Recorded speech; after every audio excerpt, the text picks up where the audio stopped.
लाडक्या बहिणींसाठी आनंदाची बातमी. ज्या हप्त्याची आतुरतेने वाट बघत होते बहिणींनो, तुम्ही सर्वजण 1500 रुपयाची वाट बघत होते, बरोबर.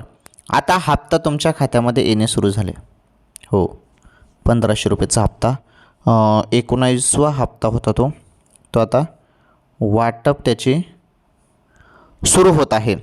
तुमच्या खात्यामध्ये आला नसेल तर चेक करा तुम्ही आणि मेसेज पण चेक करा. 1500 रुपये तुमच्या खात्यामध्ये जमा होणे सुरू झालेले आहे. ओके, तर जेवढ्या पण पात्र बहिणी आहेत त्यांच्या खात्यामध्ये हप्ता वाटप सुरू झालेला आहे. ही मोठी बातमी होती, खुशखबर होती लाडक्या बहिणींसाठी.